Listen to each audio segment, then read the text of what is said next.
I will be bringing you a perspective from the North. Canada, we call it.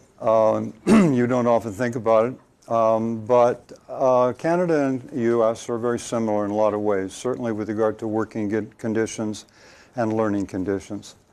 And hopefully the information that I share with you today from the Canadian perspective mainly will be of some relevance in your thinking about work and learning issues in the American case.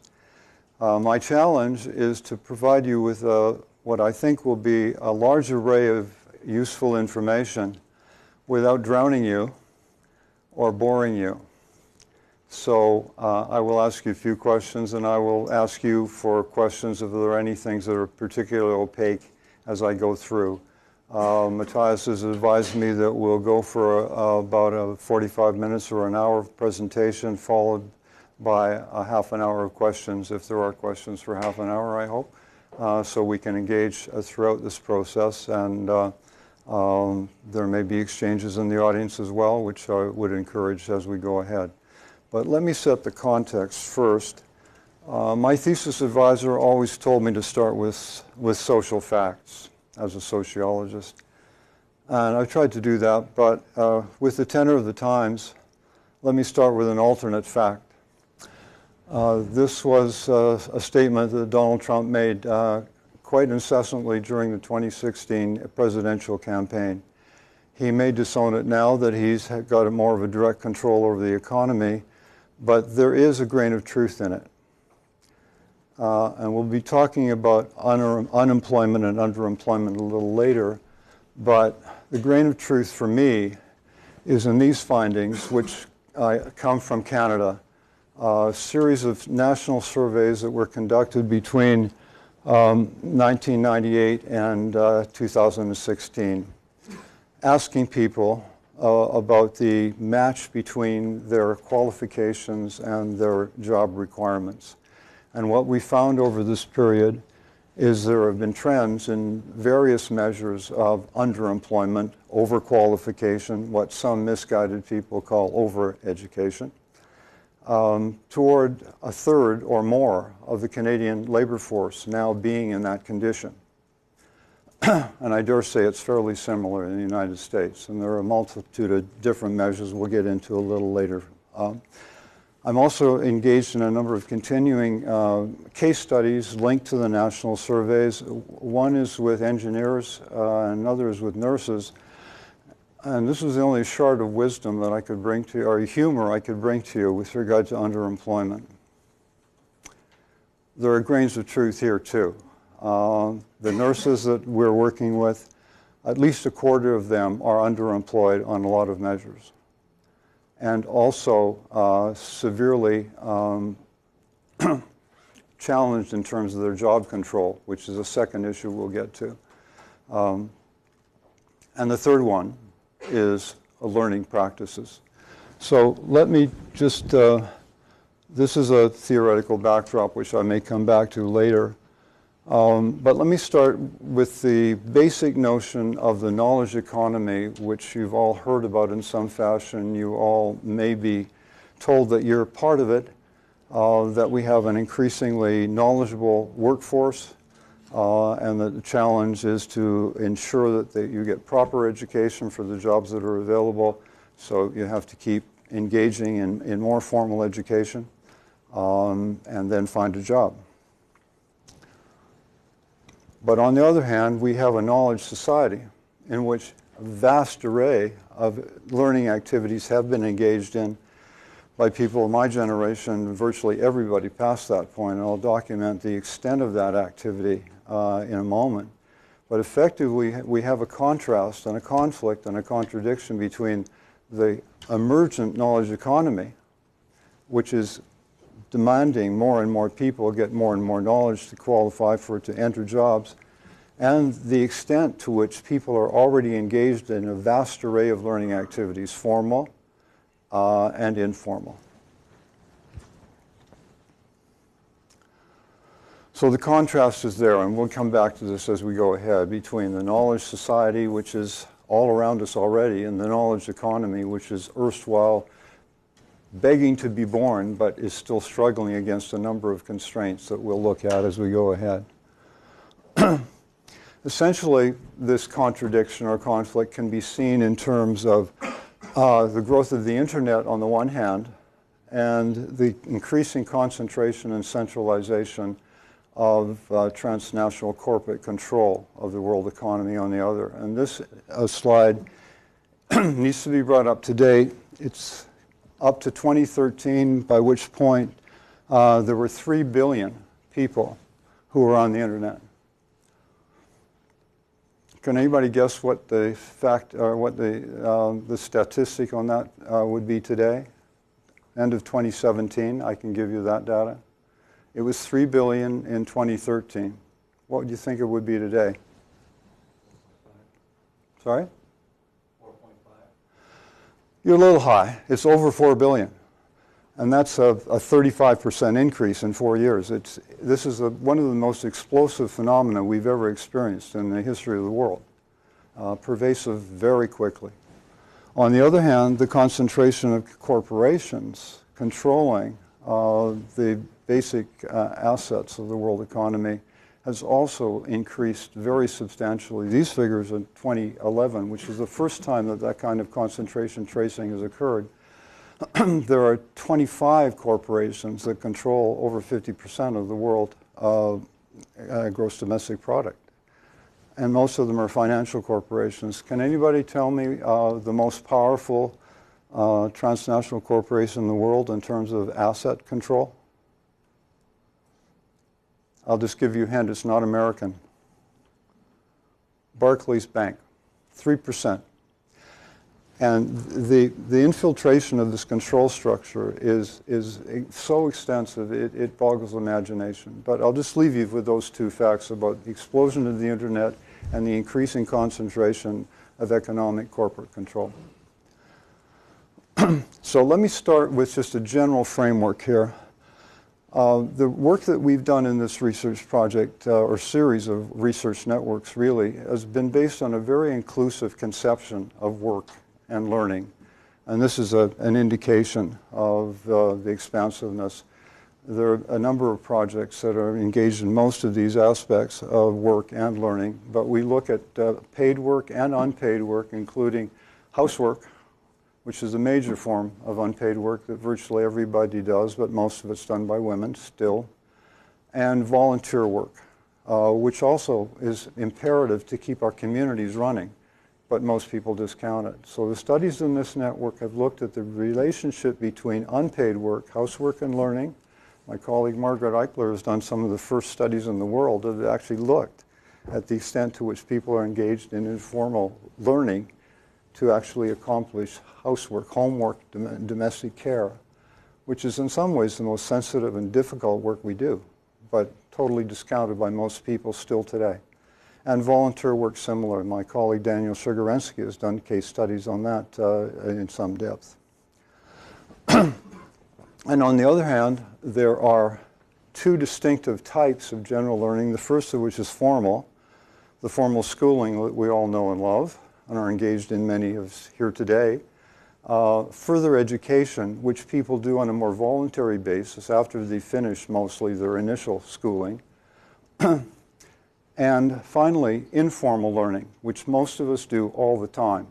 Much of it's incidental, embedded in our other everyday activities, but it's imperative to the continuation of our lives and our society. My colleague Alan Tuff did some of the first work on self-directed informal learning years ago and found that on average, every adult in Canada and the United States, there were a number of studies done in both countries, is doing an average of about 10 hours of informal learning a week in different informal learning projects. If you think of your own lives, you've all been engaged in some informal learning projects throughout the last year, whether it has to do with learning how to play chess or how to repair a dishwasher or any array of mundane things, but they all require learning. And then there are hobbies and other kinds of things that people engage in that are more enriching. Most important thing for most people is health learning. These are just instances to give you a taste of how important informal learning is. So an extensive series of engaging studies here to deal with the dimensions of both paid and unpaid work on the one hand, and formal and informal learning on the other hand. So that's the general framework for most of the studies that we've been engaged in. I'll just mention briefly now the resource base that this all comes from, because otherwise you will drown.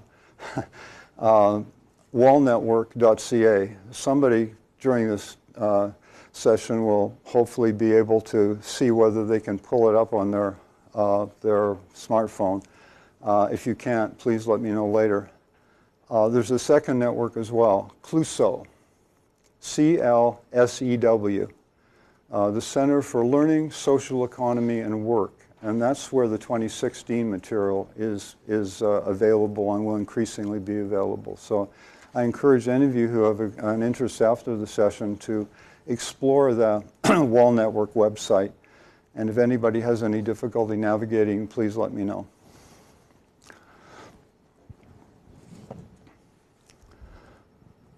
So just a brief note here with regard to underemployment. I will be talking about the underemployment phenomena a little later, but participation in paid employment in advanced capitalist societies generally is a continuum with a number of dimensions. And here we can think of people who are discouraged workers who have given up looking for work in the current period because they know there's none available. Others who will look for work occasionally. The only people who are really counted in the official unemployment statistics are people who actively engaged in or registered for unemployment benefits in the last month. And that's a relatively small portion. Even the Bureau of Labor in the States now uses U6, which is the real unemployment rate. So that's one end of the continuum in terms of time utilization. The other end, there are people who are employed for varying hours. Some people working extensive overtime, for example. That's the one dimension, time dimension. The second dimension is skill.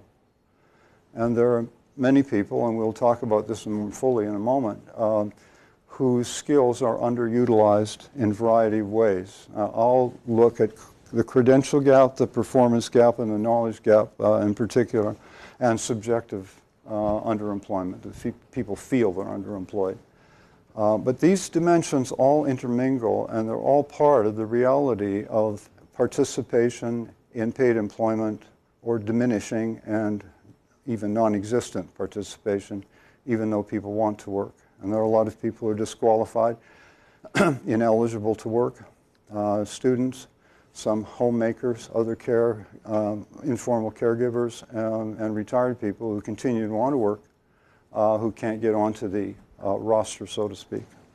So that's the basic context. Now let me talk a little bit about the basic employment conditions today from a Canadian perspective. And again, I suggest that most of these phenomena are fairly similar in the United States. In terms of the class structure, the occupational classes that people are located in their employment, the basic change in the last 35 years at least from our tracking is a decline of the traditional working class of industrial workers, deindustrialization phenomena, and service workers, increasingly now, over the last 20 years at least. And on the other hand, a growth of professional employees with specialized knowledge qualifications and managers. I won't expect people to digest this whole slide, but look at this for a moment. Declining service workers, industrial workers over this basically two-generation period, and a growth of managers, a doubling of managers, and a doubling of professional employees. These are the most significant structural changes in the occupational distribution of the labor force in Canada, and in terms of the information that I have available, pretty similar conditions in most other OECD or advanced capitalist countries. And here again, a note about how work is not just paid work. We as a civilization, certainly in the advanced capitalist countries, spend as much time effectively in unpaid work, the housework and volunteer work, as we do in paid work.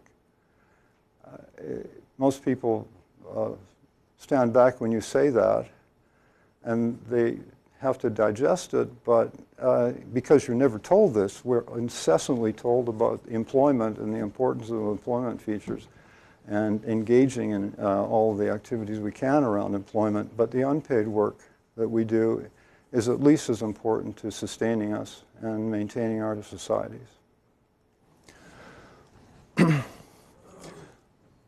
This is a quote from my finance minister, which I find quite offensive.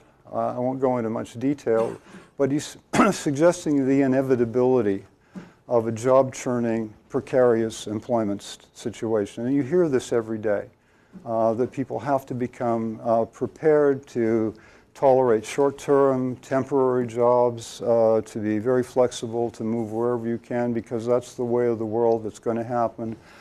We have to accept that, to quote my finance minister. Well, I suggest we don't have to. The trend is not destiny, and there are a number of ways in which people contend against this, act against it, and hopefully we can begin to talk about a few of these a little later. This is one indication of precariousness in Canada.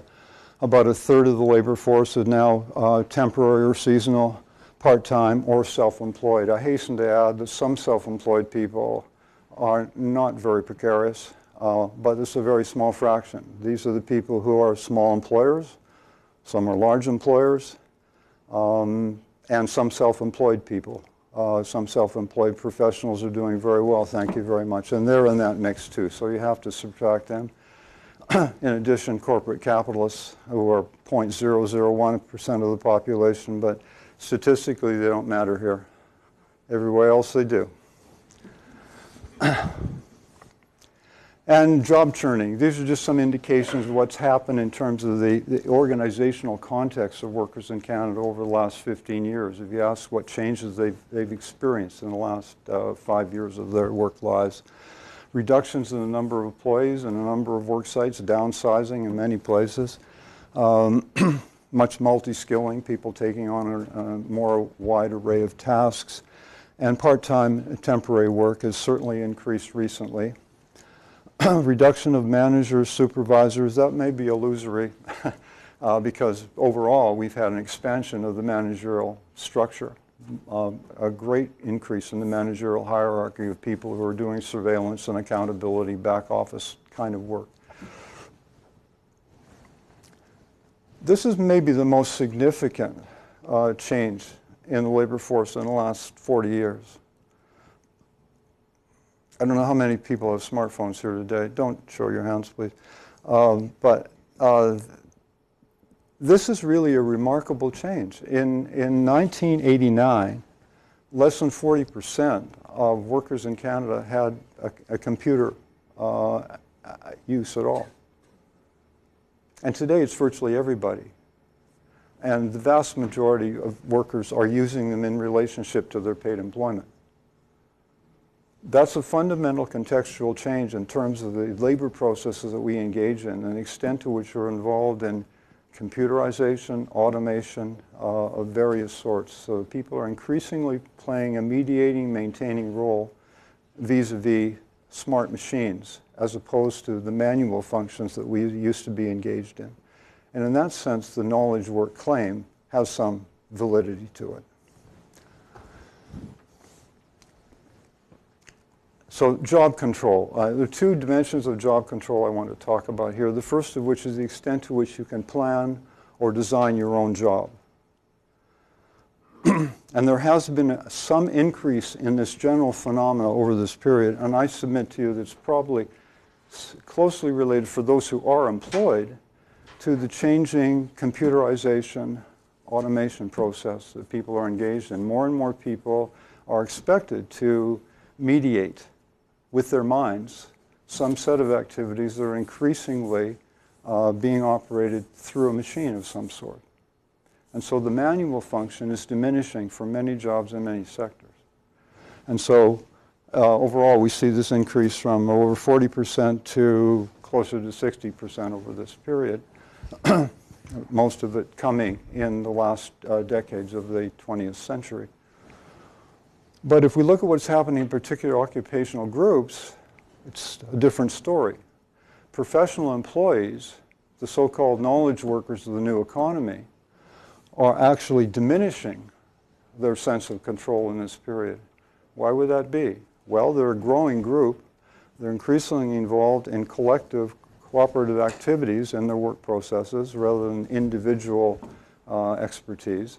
And so just as the managerial hierarchy is experiencing a conflation and a diminishing of decision-making control, I submit that professional employees are finding some decrease in their professional design control, again by the proliferation of the numbers engaged in these mediational processes together, particularly in larger organizations. On the other hand, if you noted on the previous slide, what's happening for service workers and industrial workers is the reverse. There are more and more industrial and service workers who are also engaged in computerized and automated machine processing rather than the manual activities they were in the past. And so there is a growing sense amongst them of an engagement in design and planning of their work processes.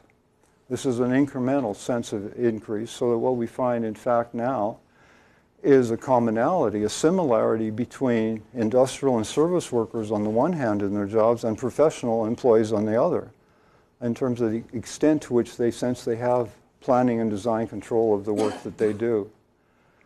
So we have here, I would argue, the possible interpretation that industrial and service workers who have been commonly seen as the traditional working class in paid employment, and professional employees who've typically been seen as something else, different characterizations of white collar, middle class,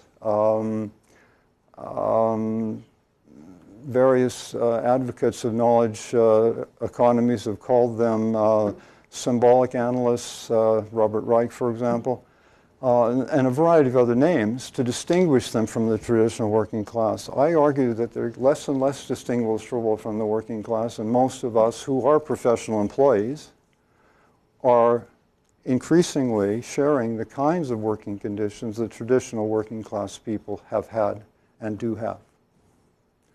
That's a controversial claim, and perhaps we can discuss it later, but what I'm really saying to you is that I personally think that professional employees in advanced capitalist societies are the new working class.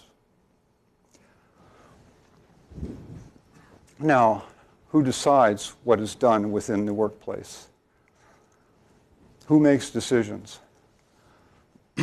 Here we see that, again, there's been an increase in general participation from 1982 to the 20th century. Some decline within the century that appears to have occurred.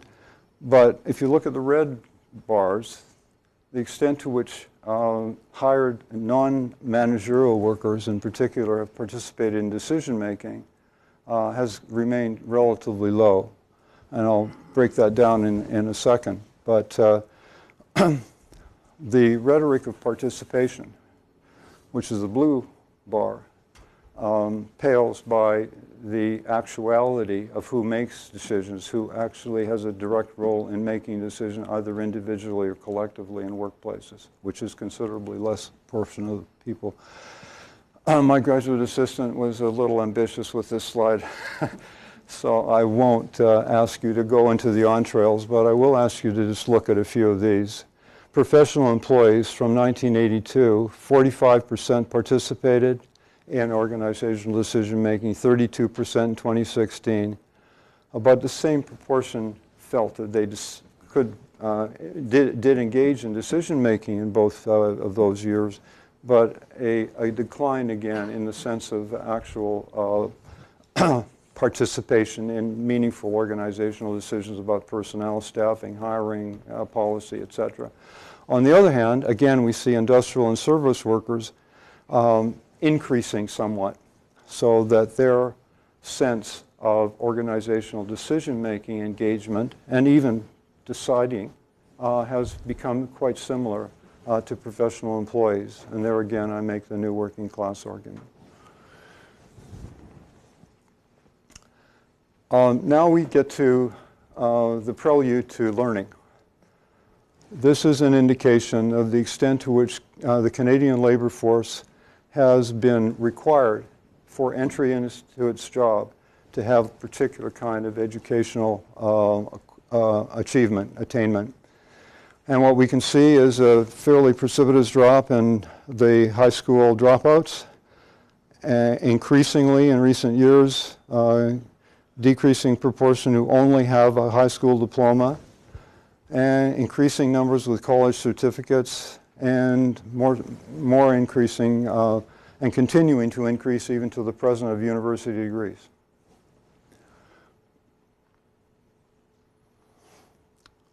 About a quarter in 1982 of the Canadian labor force were expected to have a post-secondary degree to get their job, and now it's over half, doubling within that period. And this will come back to, but it's quite striking here to look at, on the one hand, the relative stability for managers, particularly upper managers. These are top managers in large companies, and professional employees who have had around 80% post-secondary requirements throughout this period, and the service workers and industrial workers who have had an increasing requirement, but not a very large increase, as we will see when we look at the actual attainments. So I just keep this slide in mind as we go ahead, please. So now we get to the learning conditions that have been experienced by Canadian labor force over this period from the 1980s to the present. Canada's had the highest level of post-secondary completions in the world in recent decades. That's a combination of our university completions and our college completions. There are other countries that are contending. Finland is one, Japan is another. The United States, back in the 1950s, the United States was far ahead of any other country in terms of post-secondary completions. Part of that was, a large part of it, in fact, was community college. I remember one of the first pieces of work that I studied as a sociologist at the University of British Columbia was Burton Clark's study of the cooling out function, which was focused on California community colleges. And at that point, there were large numbers of people graduating from high school, and there wasn't a whole lot for them to do in the economy. So Burton's argument was, we create community colleges, have people go to the community colleges, they come out with some higher certificate with the expectation and the belief that they're going to get a better job. That dynamic has continued. There are various sociologists like Randall Collins who've argued about the development of a credential society that we all live in and are immersed in various ways today. So in terms of the actual attainments, as contrasted with the requirements, what we see is from around a quarter completion of post-secondary in 1982, we have 68% completion by the employed labor force today, or in 2016. So a very rapid increase. And this is broken down by different occupational groups. And again, I would point you to the service workers and industrial workers. The increases for them in terms of their actual attainments are far greater than the requirements. And we'll come back to that in terms of the underemployment estimate shortly. Now this is maybe, in one way, the most striking slide I'm going to show you, and maybe the most important. Because one of the strongest relationships in all of social science for generations was the relationship between formal schooling and adult education. The more you have, the more you get. If you have an advanced education, you're going to continue to participate in adult education. Very, very strong relationship for generations. And many adult educators, I dare say, continue to assume it's true, but it isn't. The only data that's truly available at this point that I know of is the material that we've generated. Statistics Canada stopped generating this during the Harper neoliberal regime years ago, and it hasn't reconstituted since. The United Kingdom also continues to generate similar information in the UK skills study, and they have found a similar phenomenon. Increasing participation in post-secondary education, the Credential Society is with us, the notion that you all believe in implicitly, that the more formal education you get, the better your chances are going to be to get a job. But on the other hand, if that education, the formal education, isn't bringing you commensurate rewards in terms of a solid job, good wages and benefits, what's the motivation to continue on a more voluntary basis to get further education or to engage in informal learning? I submit to you it's probably diminishing. And that's what this slide is saying. More and more people are continuing to pursue a credential to enhance their chances to get a job, but the conditions that are there to encourage you to continue to learn are diminishing in various ways, it seems. So I put this to you. I don't know any comparable data available in the United States. There should be. I hope there is. And if any of you can find it, I would love to hear about it. But I think this is an important emerging phenomena in advanced capitalist societies generally. This is just a documentation of the same phenomena, and broken down in relationship to different levels of education. Those people who have university degrees, for example, still continue to pursue the most further education, but it's a diminishing pursuit.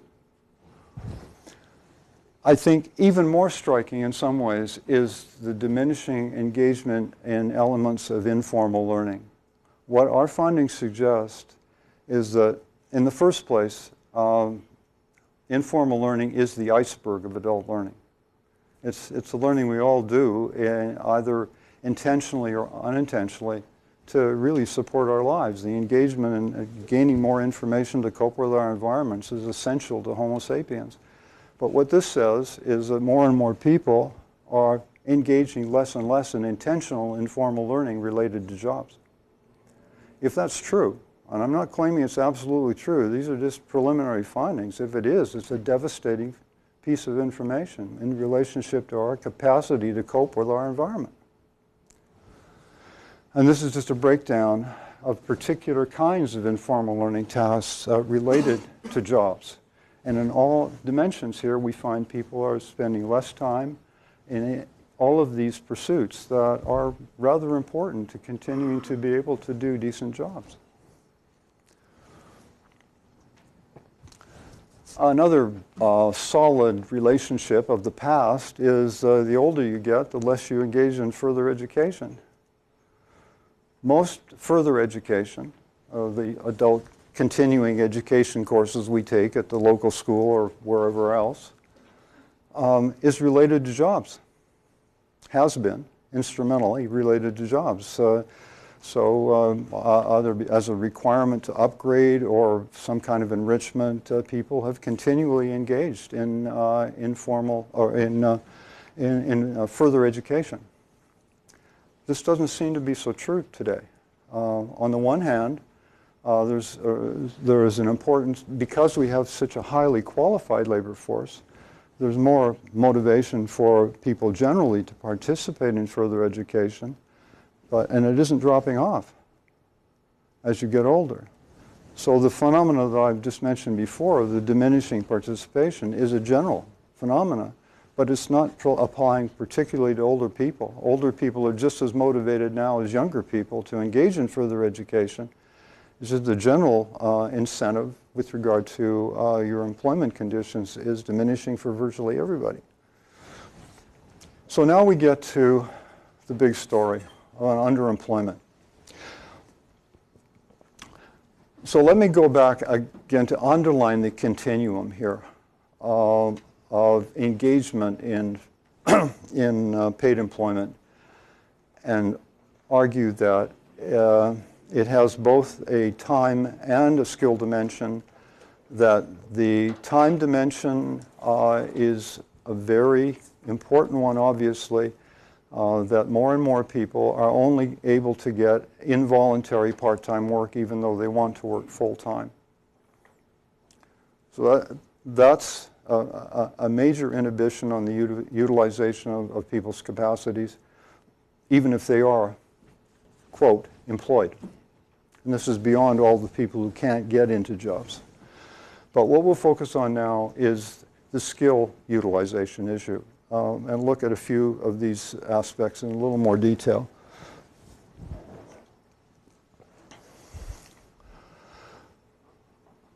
I'll just say briefly with regard to this slide that I only have unemployment statistics in relationship to the different demographics of our surveys up to 2010. The 2016 survey only dealt with employed people. So that's why you only have up to 2010. But what's being suggested here is that beyond the school dropout, high school dropout stage, there is not a very large effect now of unemployment rate in relationship to higher levels of educational attainment. There are significant numbers at all levels who are unemployed now.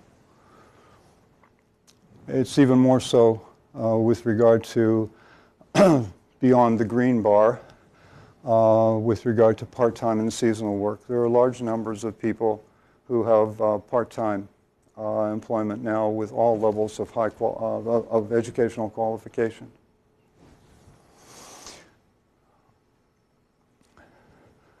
So our unemployment, official unemployment rate now is 5.8%. Yours is 4.1. These are tips of the iceberg, effectively, in terms of the underutilization.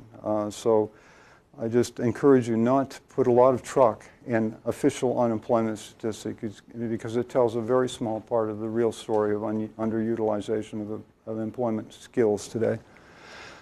There's a story in the United States, and I would point out at the height of the Depression, the official unemployment rate was about 22%.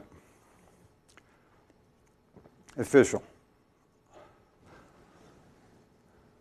Look at Greece today, or Spain, and they're all, and they have been at Great Depression highs for recent years.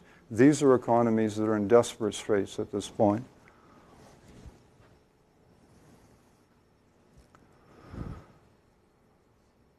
And I won't go any further into these ones, except to note here in aggregate, the condition that we find in 1982 is basically a match between the level of post-secondary credential required for jobs and the level of attainment that people in Canada brought to their work. And now, since the turn of the century, what we've had is an increasing gap between the numbers of, in spite of the increase in qualifications. The increase in qualifications has gone from 28 to 51% over this period. So a higher level of qualification is expected for most jobs today. But nevertheless, people have kept ahead in the pursuit of more degrees to qualify. So the diploma race is still on. This I threw in, I don't have a United States data on this, but this suggests there's a widespread phenomena occurring here with regard to skill underemployment. The measure is one that has been utilized by the European Union for some years. 2010, 2015 data is available. We asked the same question in 2010 and 2015, And it was essentially, what is the match between your skills and your job? Are they matched? Do you really need more training to cope with your job, or could you cope with a more demanding job?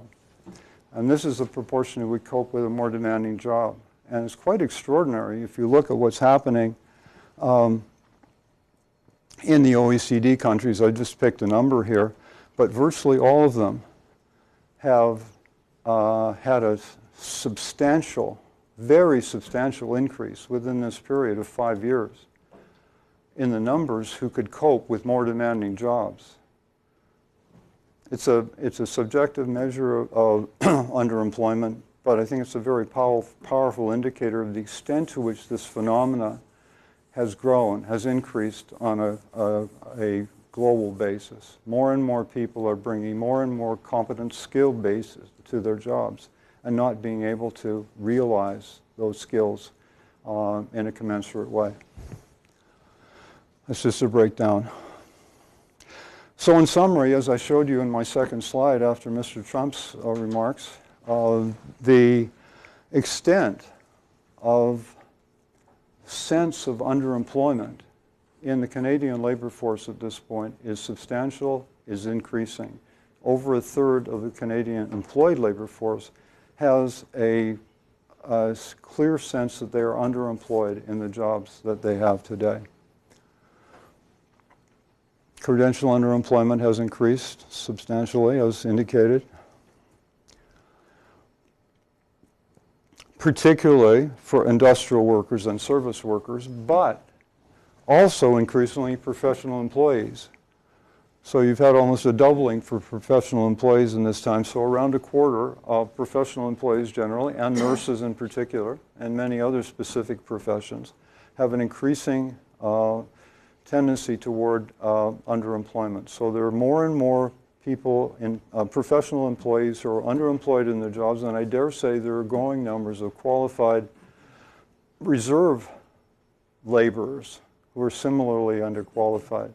And I would add that probably one of the most notable examples of this is universities, where, for example, by most of the measures that I can find, roughly half or more of the instruction is now being done by contract laborers, people who don't have any job security.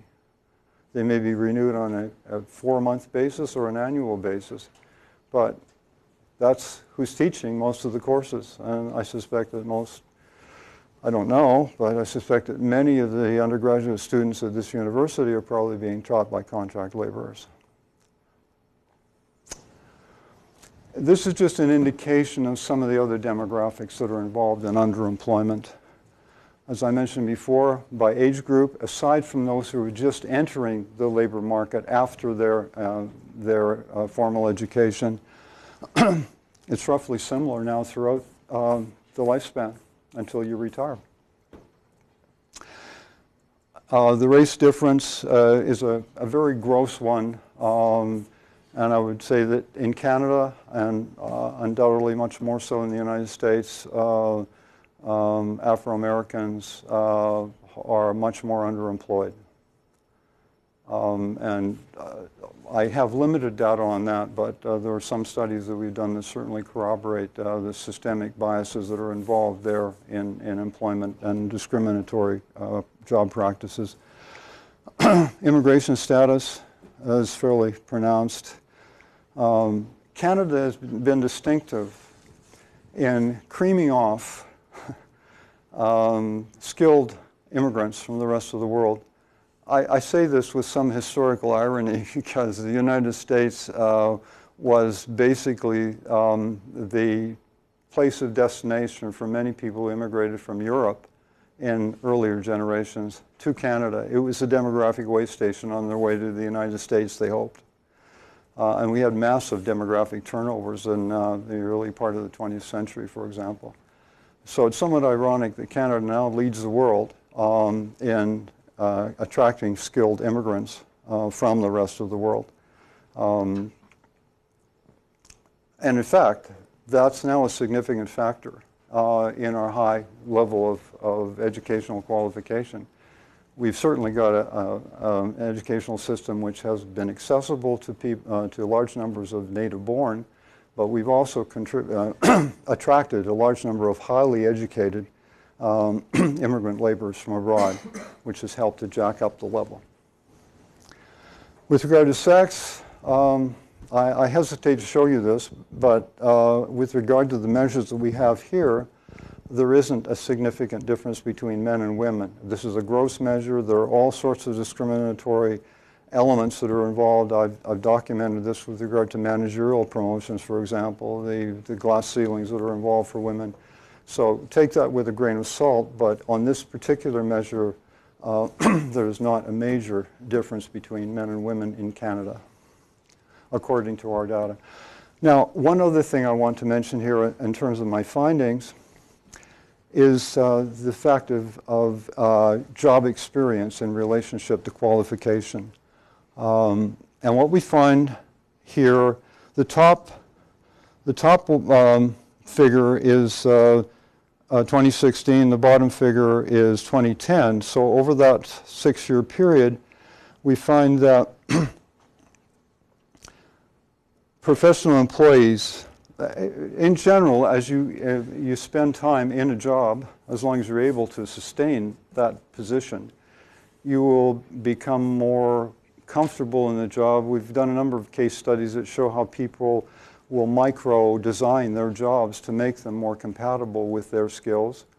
And there's a continual learning process that goes on today as well, so that there is an expectation the longer you're in a job, the more there will be a match between the job requirements and the job skills.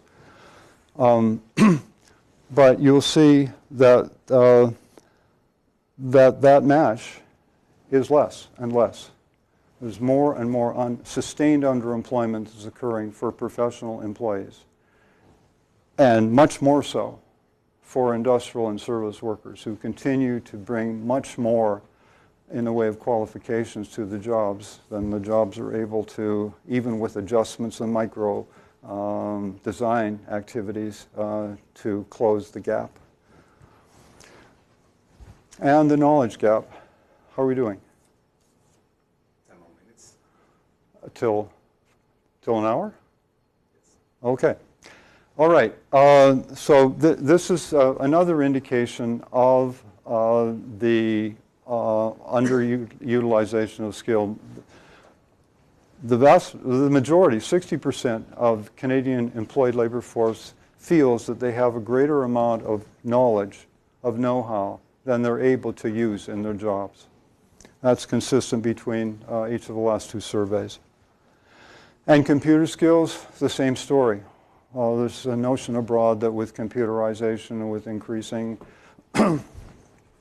micro and digital infusions in our jobs that people are being increasingly challenged to cope.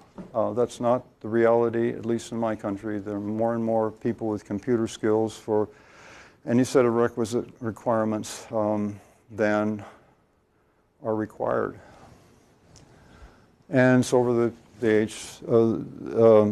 the life course, most pronounced amongst younger people who are more computer literate than older people, but sustained throughout the life course. A number of case studies here, and here I'll have to refer you to the website, again, wallnetwork.ca. Has anybody checked it yet? Is it good? Thank you. I just basically reiterate what I've said before, that there is a very extensive amount of learning that's going on, informally mostly, within most job sites.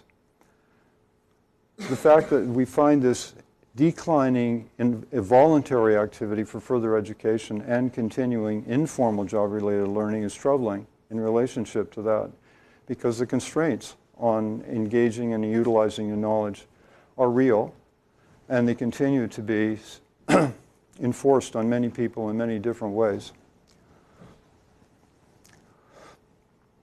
This is a quote that resonated with me when we were engaged in the studies of a number of different workplaces.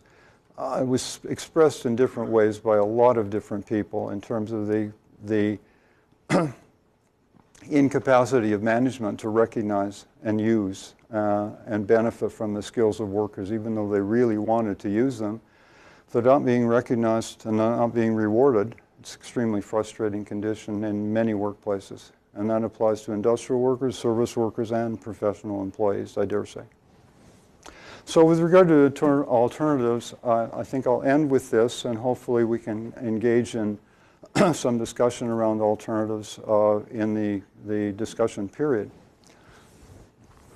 A number of basic principles that I think are necessary to address the alternatives to face these conditions that we have today. Several basic economic models I'll allude to, a few job design and education training options, and then the notion of what actors and what will be engaged in this set of alternatives resolutions. Basically, we continue to hear from many policymakers, many politicians, and many researchers as well, I dare say, that we need to design a better mousetrap of education. We need to fix the education system in various ways. We need to make it more sensitive, more efficient. Certainly more efficient is a watchword for accountability in many regimes. But if you face a situation that we've just documented in terms of underemployment, so many people having so much more knowledge than they can utilize in the current labor force, what's the point? I'm not suggesting for a moment that we dismiss education or that we forget about it or we close the doors. For God's sake, no. What we have to do is maintain a modicum of educational activity. People need to continue to pursue learning in various ways. That's the most inherent part of being human. Learning to cope with your environment through processing and developing information. That's the thing that's distinctive about the human species. So keep learning in every way we can. Lifelong learning is inherent to us. But the extent to which we engage in the pursuit and collectively as societies engage in the investment in redesign of better educational systems and forms and reforms, as opposed to addressing the economic problems that are inherent in underemployment, that really is the issue. And I think we need to begin to face it more directly. So here are a few of the principles that I would urge that we should be taking into account in developing economic alternatives. Support future generations without compromising the ecosystem. Haven't said anything about the ecosystem that we're breathing in today, but it's got to be addressed fundamentally. The right to a decent job, fundamentally inherent human right that should be pursued in all societies. Participatory democracy, that is to say, the people who are working in any context need to have some role in the decision-making around developing and redeveloping that context, the different resources that are being used, the different processes that are being developed. If you're not involved, increasingly there's a tendency, a prospect of disenchantment, of alienation, of disengagement, of inefficiency, and of less productivity than is being claimed to be pursued. And equitable opportunities for people of all backgrounds. Again, a fundamental, basic human right. So those principles, in terms of macroeconomic alternatives, we clearly don't have time to pursue this in much detail, but I point out to you there are three basic alternatives before us now. Shareholder capitalism, which is certainly alive and well around us. Stakeholder capitalism, which involves a greater degree of engagement by the workforce and community members as well as the owners of enterprises. And economic democracy, which is a more cooperative form of designing and engaging in economic activities. Those three basics, I think, are in front of us. and all around us. There is a cooperative communitarian economy in the United States, for example.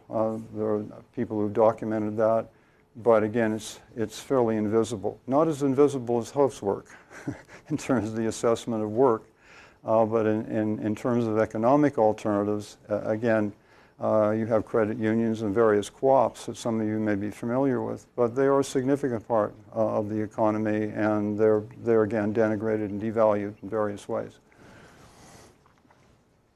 So just a word about inequality.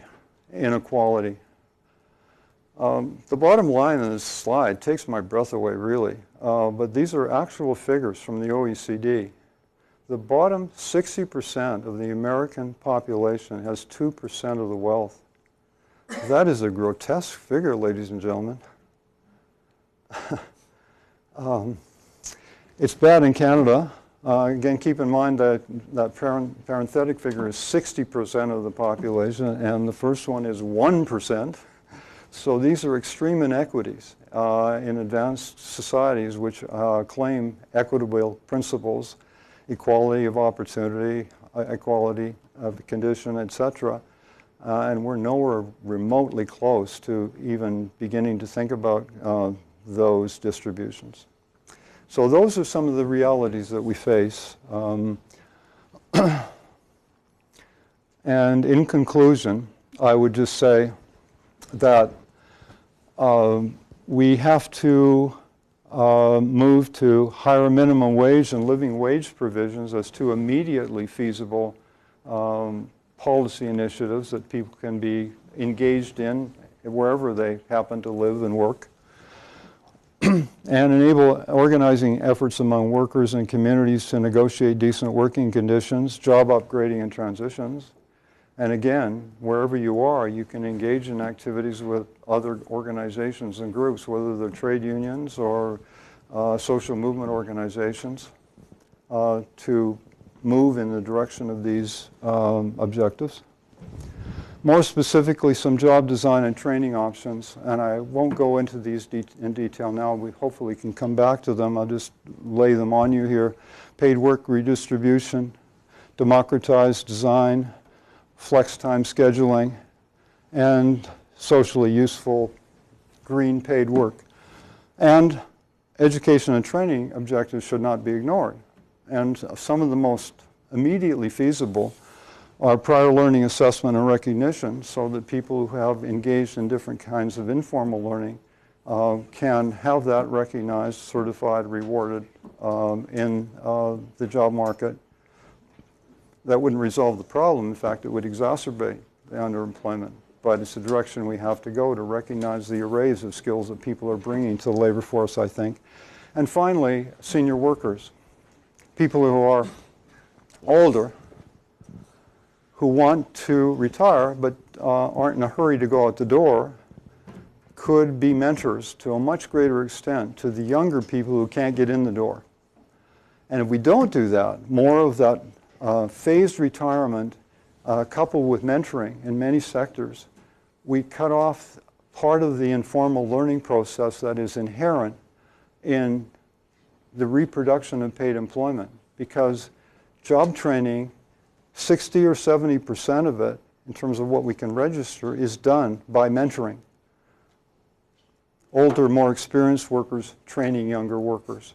Again, it's devalued, it's not really recognized in most places, but if, I did a study of the steel industry some years ago in the Leedy Steel plant in Canada, and they let go the vast majority of the older workers without any apprenticeship program. Zero apprenticeship program. This is the largest steel plant in the country. And they turned around and realized finally that there was no reproduction of the labor force in terms of its knowledge. What did they do? They sent out a global call for more steel operators to come to Hamilton. They didn't come because they were busy. What did they do next? They rehired the retired people. And they brought them back into the plant on a temporary basis with no possibility to engage with the other workers who had come in. So there was no reproduction of knowledge. And that phenomenon is happening increasingly. On the one hand, we have workers going out the door. On the other hand, we have people coming in on a temporary basis with no mentors. That's a fundamental problem for the reproduction of the labor force. So in absolute conclusion, we are in the wake of the period of the greatest economic growth in the history of capitalism, where working people had gained substantial wages and benefits, educational attainments, and general living conditions, otherwise known as Fordism. But it's been followed by this period that I just documented in some detail, I hope. So a prominent political scientist has observed a very effective way of enhancing a sense of injustice and victimized is to increase their education and little else. And that's what we're experiencing now. Stagnant wages, increasing debt levels, and enhanced profitability. I just leave you with this one finding, and that is that increasing numbers of workers appear, at least in the Canadian case, to be having glimmers of a sense of an alternative to shareholder capitalism. The notion that a profit-driven economy is the only alternative. There is no alternative, right? You've heard that. I think there is. So final conclusions, educational systems will continue to try to improve, to provide better services to people, because there's a growing knowledgeable population that will continue to demand education, good education. And those who are involved in professional training and development should be sensitive to the array of skills that people are bringing into the educational system and the labor force, including informal knowledges. But, as I said before, educational reforms are not the answer to the problem. These are economic problems. They require economic reforms. We are living, as we always have, in a learning society, a knowledge society with increasingly widely informed citizens pursuing knowledge through the internet, through a wide variety of means, with a wider variety of capacities for learning. But the notion of a knowledge economy is still very inchoate, very fragmentary. And it's likely to continue to be so until the underemployment and the sheer waste of so much knowledge is utilized in more effective ways. As Paul Osterman, American economist, has said, we're not dealing with the mysteries of curing cancer here. Really, we know some of the answers to the problem. We have a critical analysis. People are prepared to pay attention to it. So if we have a sufficiently clear diagnosis to proceed with a cure for underemployment, we have to focus on improving the quality of jobs rather than fixating on educational solutions to economic problems. Thank you. Have you tied any of these results to the increasing lack of innovation in the business world? Because you mentioned kind of an increase in micromanagement of professional employees. I wondered if you looked at the ties between that and the lack of innovation. I think at a macro level, when you see that increasing managerial hierarchy, which has gone in Canada from 12% of the labor force to about 24% of the labor force over this period, what it means is that there's a growing number of people who are involved not in doing productive work themselves, but in tracking the activities of others. And many of these activities are counterproductive. They're spending time basically doing tracking exercises on the amount of sales that people are doing. So it's not a positive function. It's a policing function. And if that is the primary activity of a growing part of the labor force, it's inefficient in itself. It's counterproductive, secondly, in terms of the effect it has on the motivations of other employees. With regard to innovation more generally, there are a variety of other things that can be done, but I think the central point that I'm trying to make is that there are more and more people who have specialized knowledge, high level of competency, who are being constrained in their workplaces from realizing their potential and from being given sufficient incentives, recognition, and rewards to engage in truly productive activity. We have a daughter who fits this profile quite well. She's 40 years old, single mother. She's works at a CVS in the retail part of the store. She has just finished, back to school, finished a print journalism degree. Can't find any job in that field. So she ends up staying with this service job because she needs health insurance for her daughter. Unlike your country, she would be covered there, and we have a whole different thing probably. But so we're just trying to, help her, and she's trying to find better employment. Difficult. Yeah. Well, that's one aspect of it, but another aspect is the social community household aspect. More and more young people today are not leaving home because they can't find a job, and consequently they can't afford their own household in terms of buying a home or starting a family. And those are very undermining activities, which ultimately diminish the prospect of the society to sustain itself. And again, the fixation on getting paid employment, getting training for paid employment, and then being indifferent to the outcome when people get onto the labor market and experience the difficulties that your daughter has is unconscionable for a society. It's irresponsible for a society, for its leaders, political and economic, to countenance such a condition. And I dare say that's part of the reason in the United States, and I speak with some reluctance to this, that we have that kind of distribution of income and wealth that we've witnessed from the OECD figures, 2% wealth for the bottom 60%. That means there are very large numbers of people who are destitute, homeless, have the incapacity to really put bread on the table to get by from day to day. Those are conditions that are increasingly difficult. The International Labor Organization and Guy Standing in particular produced a book called The Precariat, which is reflective of that reality, which is increasingly the case in all of the advanced capitalist societies. A growing number of people are in precarious employment. I pointed to one slide here. But what's really happening is there are more and more people who can't get any kind of employment. And there are large numbers of people who can only get the most precarious employment.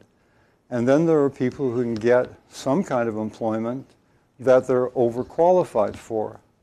And as long as everybody continues to pursue that objective, which is to say getting the best job condition that I can, even if it's crappy, then the expectation that people of my generation assumed if I went to university, I was going to get a job for life. And guys of my generation who went into the steel mill thought they had a job for life. The prior generation was okay, but the generation that got into jobs in 1980, for example, and ever since, it's a different deal. So it's a pretty simple situation, really. We are not creating sufficient, decent jobs for the people who are trained and qualified for them. So do we continue this immiseration of more and more people struggling in one way or another, staying with their parents, trying to put hand to mouth in one way or another, or do we find some other solutions? There are other solutions. I've hinted at them in different ways. They are being pursued by different people in different societies to different extents. But there are people in the United States who are engaged in all of these kinds of mobilization activities for economic democracy, communitarian economies, etc., to try and close that gap between the decent economic conditions and the very well established educational qualifications of your labor force and mine. If the main problem is overqualification, what should be the role for a workforce development agency in this kind of backdrop that you picture that you paint? I am not suggesting the apocalypse is going to come tomorrow. I'm not suggesting a workplace development agency should close up shop. No, I mean, we have to do the best we can with what we've got.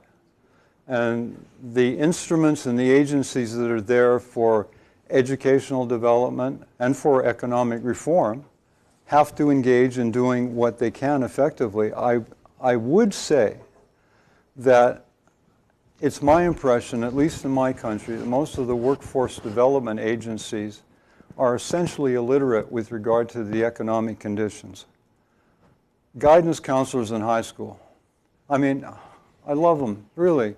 I had one who actually got it right for me. I did the vocational profile, and he said I should become a social scientist. And so I decided to give up basketball and become a social scientist. It was good for me. But the point is that that was a different era, as I said. And the extent to which people in the agencies who are facilitating the transition from education to the economy don't, in most cases, have the intelligence, and by that I mean the kind of critical analysis of the labor market that they really need to advise students. What they'll do is put up some kind of a profile, and you can pick something, and in some ways it's equivalent to throwing a dart. So I think the agencies, if they're responsible about their pursuit into the future, need to spend more time understanding the local conditions, the local job structures that are available, both now and in terms of potential, and to advise students accordingly. It's not to become localist, but to recognize the overall job conditions that are available around you, rather than basically encouraging people to, as they did in my era really, because there were so many jobs available, just do what you want. And today that's not possible without creating this continuing flow into underemployment and more immiserating conditions. So for agencies, educational agencies, pay more attention to the job market and, for job markets, and this is the really tricky part, employers and political agencies needing to pay more attention to restructuring the economy, economic policies that will actually facilitate better linkages between the qualifications of the emergent labor force and the developments in the economic conditions nationally, statewide, and locally. Are in some ways the agencies and entities that are involved in all of this talking past one another? And by that I mean, for example, if you talk to educators about being, quote, career ready, end of quote, that term means they're ready for the next grade. Mm-hmm. If you talk to people who are getting ready to graduate and move into the workforce, they hope that that means that they're ready to take on the job. But when you talk to the employers, that means I need somebody who can produce this amount of widgets in this time period in order for me to maintain profitability. Mm-hmm. And so are we using the terms in a way, and is our system set up in a way that we're talking past one another? On the part of employers, there is a strong tendency, particularly on the part of large corporations, to encourage overqualification. It's very handy. If you have an overqualified labor force, you can pick and choose the best available. So it makes perfect rational sense from the point of view of large corporations, if they're indifferent to the downstream consequences, the external economy, so to speak, of overqualification, if any of you are economists. That is a real external economy. And it shouldn't be. It should be taken into account by employers and by politicians across the board. And that would begin to diminish talking past each other on that side. And on the other side, it's easier. I think educators should be getting past the silo concept more fully, that people at the different levels in the educational system should have more articulated bodies of knowledge to engage and advise with students. Interesting some of your language, that is especially underemployment. That is, what I hear you say is you're defining underemployment as underutilization versus the kind of classical definition that I'm familiar with of having a job but not being able to sustain oneself, not fully employed, big enough to get by, so you have to look for two jobs or multiple workers in a particular family. The other thing about language, a couple times through your talk, you used the word precarious labor or precariat. That's been the history of capitalism. Right? I'm glad you noticed that. Right. That is, it's fashionable now to talk about the precariat. But the bulk of the working class is either, and the reserve army has always been precarious from its very inception. So then one final thing. You're talking here about this toward the end, a set of necessary reforms or things we'd like to see. The whole drift of the political economy is going in the opposite direction. While they co-opt the discourse on reform, they're actually talking about something else entirely. So just those are observations. Okay, if I can respond briefly, because each of those could require a long discourse. First, I made the distinction between time, underemployment, and skill. And that's really what we're talking about. If it's time underemployment and you don't have any job, you're destitute, you're immiserated in various ways. So the continuum of hours, we can say from 0 to whatever it is extremely important basis for life and survival in our society. The skill dimension, which we focused on more, is the one that is becoming increasingly significant today. And now we have an industrial reserve army that is highly qualified. That is distinctive historically. It is very distinctive historically. And with regard to the alternatives, this is an alternative discourse. An alternative fact or an alternative reality. It's an alternative discourse that is real and it's around us, but it isn't being given much purchase or being given much exposure through the media, the mass media, or social. But if you look, you will find it within your localities or your communities throughout the state. So I was wondering, what are your thoughts in theory about the matter, and empirically whether you have in these studies explored the issue of the geographic mismatch, and just in general, I mean, whether you think that the explanation and the narrative in general has some merit at all? I focused on underemployment, but if you think logically of the match between qualifications and requirements, there are three basic options. I've focused on underemployment. The second possibility is match. And the third possibility is underqualification. And I could show you some slides. Unfortunately, I deleted that one. I was going to bring it today. But primarily what we find in virtually all societies now is, in terms of self-reports of match, that around half or more of the labor forces believe that they are matched with their jobs. So this isn't a situation in which we have rampant underemployment for everybody. It's a growing phenomena for an increasing minority, and now approaching 40% in many places. In your country, in my country, according to some indicators. In Finland, it's 10%.